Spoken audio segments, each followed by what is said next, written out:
Like it or not, and I can't imagine that you like it, the fact that Charissa Thompson admitted to fabricating sideline interviews in NFL games. Okay, now in defense of her, she didn't admit to fabricating interviews. She said she would make up things when she couldn't get an interview with a coach, which there is a tiny little difference. That being said, what are you doing? You're trying to sound cool on a podcast like you're laid back and like everything's all set, and you just blew up your career? Well, the thing is, she prefaces it by saying, I've admitted this before and didn't get fired. Yes. That's the first thing she said. By the way, that shows how well your career's going if you've admitted it other places and nobody noticed. Like, and here's the other thing, man, and you guys know this working in media. If you give any other media people the opportunity to dunk on you to make themselves look better, they're going to take it, so don't do it, which is why you should always go my idea media route. If you always look like an idiot, you can't be dragged down any further. Well, this also goes off of the Joe Burrow situation where there wasn't reported that he may have had an injury prior to that, which means the credible information is so important because people bet on these games, people bet at halftime of these games. Well, you know why I wash my hands of that particular situation is because the photo in question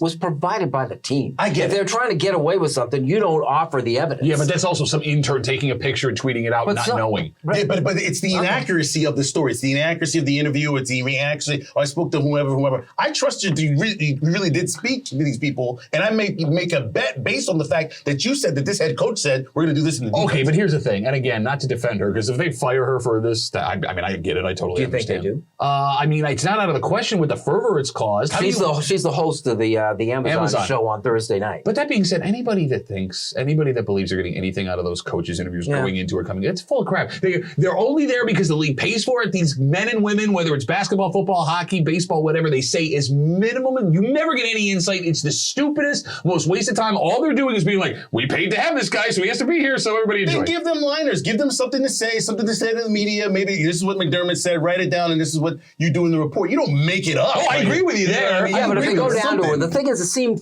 fairly harmless.